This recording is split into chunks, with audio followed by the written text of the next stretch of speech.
Hi patrons, this is going to be a little bit of a rapid fire slash on the spot reading. I am leaving really early in the morning for a wedding and I have just been running around like a crazy person. I will also be putting up the March reading from the wedding. So look forward or keep your eyes open for that. The new moon in Pisces is occurring tomorrow, February 27th at 4:44 a.m. Pacific Standard Time.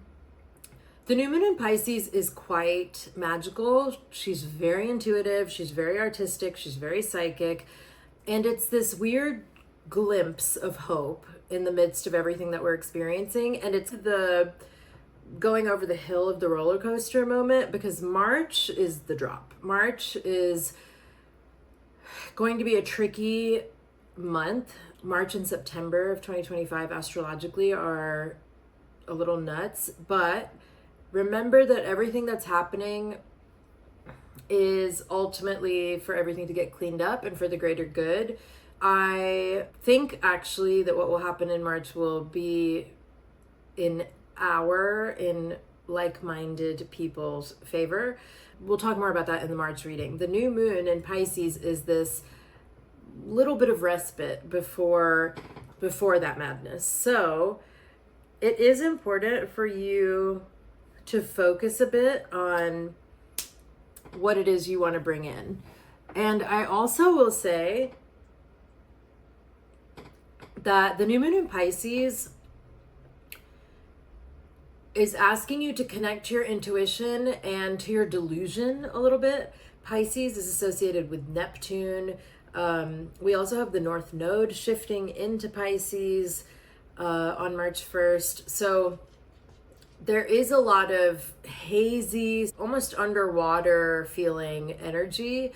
And I think for a lot of spiritually inclined people, which if you have lots of Pisces placements or you're in touch with the Pisces house in your chart, it's likely that this could apply to you. But if you have a connection to Pisces, you are probably weirdly calm right now and you don't really understand why. Or it's not even that you're calm, it's like stuff is working out for you. And that's not to dismiss any collective harm or hazards, but it is to just affirm and confirm for you that you're aligned, because especially if you are doing the collective work that Pluto and Aquarius is asking you to do, calling your reps every day, boycotting the brands that support murder or rolling back DEI. If you are doing that, today is actually Shivratri, so it makes sense to talk about Shiva, the god of karma. It's like God or karma is saying to you, you've been doing enough and you will reap rewards, which I keep saying in every reading, right? This year is going to be so weird because so many of us are going to be experiencing such tangible joy. But the new moon in Pisces is asking you to allow yourself to indulge in that joy and to experience it because you deserve it. And tomorrow's new moon is asking you to dip in a little bit to what your dreams are and into your delusion. Like even if it's collective, actually, like you can still believe in a free Palestine. You can still believe in the Democrats winning back the House. It's okay and it's correct for you to have optimism. The fall of Pisces is that sometimes you're so underwater and so disconnected that it's impossible to get you grounded and to create a plan. But we talked about the plan with the new moon in Virgo. We talked about it with the full moon in Virgo. We've talked about a lot how Spirit is asking you to have a plan and to anchor through a plan. So you want to focus right now on your deepest fantasies and your deepest delusions, and you really want to tap into your mermaid psychic self and dream and manifest that way. I have a ritual I want you to do. I'm gonna have to do it, I don't know, actually maybe I'll do it after this. I meant to do it before so I could show it to you, But the idea that came to me for a ritual is, instead of a money bowl, we're going to do a little tank. So you're going to get a large mason jar or a large glass something and put stones in it, put whatever, and then you're going to put crystals, and you're going to just put like waterproof, beautiful things. In the same way that we look at our money bowl for the new moon in Pisces, if this calls to you, then you're going to create like a little tank shrine or altar, and then just put it somewhere where you can see it. I know that I really connect strongly with ocean water energy, especially for manifesting. So if that sounds like something that is exciting to you, you should do it. I will probably do a how-to on it anyway, just for water signs generally when I get back. But I pulled 3 cards for the new moon in Pisces, and they are the Page of Cups, the High Priestess, and Queen of Cups. Page of Cups is unexpected opportunities, things coming out of nowhere and coming to you because you're not looking for them. And I hate when people say that, like, everything comes to you when you're not looking for it. That's not true. It comes when it's supposed to come. It's just that I think when we're in the aligned space, we're so present that we aren't like obsessing over something. But I don't think it's ever fair to say to people, when you stop looking for that man, he's going to find you. Or if just stop thinking about it, it'll probably happen. Pisces is, no, it's definitely going to happen, and it's never gone away. And you're a magical unicorn mermaid, and you deserve only the best, and only the best is coming to you. So we want to stick with that energy. And this Page of Cups is, sink into your Pisces delusion. Sink into, oh my God, I wonder what could come of today. I know that today's going to be magical. I wonder how.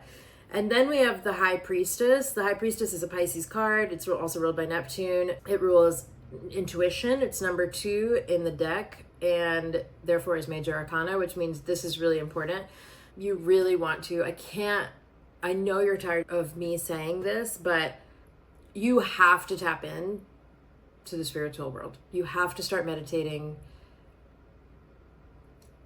It's not that it's ever too late to start, but if you don't anchor a spiritual practice soon, you're going to make the next 18 years of your life so difficult for no reason. You have to start being able to temper your reactions, and you have to start understanding what of your reality you create. So this High Priestess for the new moon in Pisces is saying, you really need to tap in. We're right here. The veil is thin. We're ready to guide you. I'm also getting, as I'm saying this, stuff about money anxiety. If you're having anxiety about money, it's anxiety inducing. But can you sink into and I keep saying delusion because it's real. It's very possible. It's just that when we're stuck and when we're unable to manifest, it's sometimes easier for us to think that we're being delusional when we're thinking of what we want. And I've said this before too, but if you can dream it, it's because it's destined for you. And the High Priestess is saying, tap back into those things. I'm not even sure that you know what you want and how much it's shifted. So it really wants you to be your own little psychic for the new moon and for the next 6 months after the new moon in Pisces. So then we have Queen of Cups, and Queen of Cups is, notice also, this is all watery. Queen of Cups is somebody with emotional boundaries. This is somebody that's able to give of themselves, but doesn't give too much of themselves. Queen of Cups is somebody that knows how to love themselves just as much as they love others. And because they value themselves so much, they are able to give really quality time and care to everyone around them. And it can be hard when you have the urge to nurture, but it's at the cost of yourself. Or and I think, I want to say this gently, but if you really want to be valued for caring for other people, then it defeats the purpose of caring for other people. You deserve your flowers and you deserve to be recognized for all your effort. But usually if you're seeking it from somebody else, you're not giving it to yourself somehow. And again, that's not if you would just stop thinking about it. It's just more, you say some pretty fucked up shit to yourself. Do you think that's standing in the way? And by standing in the way, I mean of you being willing to receive what it is you want. I think a lot of us have hustled for a really long time and we're doing the best we can, and it just feels like we've just been good people, and it feels like a lot of bad people are being rewarded for their behavior, but you just have to let it play out. And the Queen of Cups is somebody that knows. One of my best friends, he told me this story once about a person who every time you present a situation to them, they say, we'll see. And it's always sticks with me, because now when I'm, for example, if I've gone through a bunch of auditions for something and I'm starting to feel desperate around booking it, instead of saying, I wonder if I'm going to get it, I wonder who got it, I'll just say, we'll see. Or if I'm like, oh God, that's not going to be good, we'll see. Queen of Cups is a very we'll see lady. These three cards together, it's like they're unexpected opportunities, and you need to believe in your Pisces magic and your psychic intuition, and you need to believe in magic generally. And in order to believe in that, you have to tap into your intuition and trust yourself and trust your intuition, and to be in commune with your inner self and with your higher self and with all of the beings at large. Like you have to be communicating with your spirit team, and you can't just be waiting for an opportunity to come to you. A Pisces, even though they're watery and flowy and delusional, they have the kind of delusion that makes them work hard, because they believe in themselves to such a degree that you can't help but believe in them too. And so that is what this high priestess is like. You have to be your own fortune teller and say, I know what my fortune is, and I get everything I want, and I live a beautiful, fulfilling life. And apply that to the collective. As always, we're always applying our positive energy to the collective at large. And then finally, this Queen of Cups is draw your boundaries. Take breaks when you need to, but dive back in. Resubscribe to your original desires and dreams. Don't let people tell you that you're too old for something, or your standards are too high for something, or you're being too picky.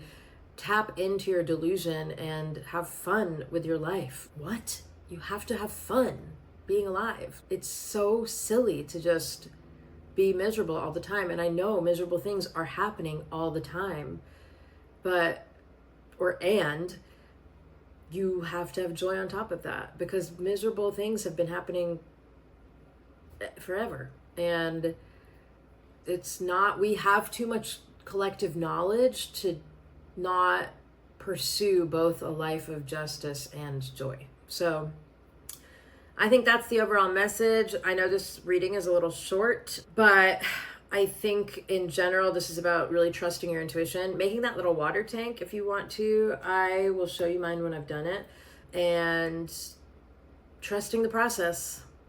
But above all, let's just do our best.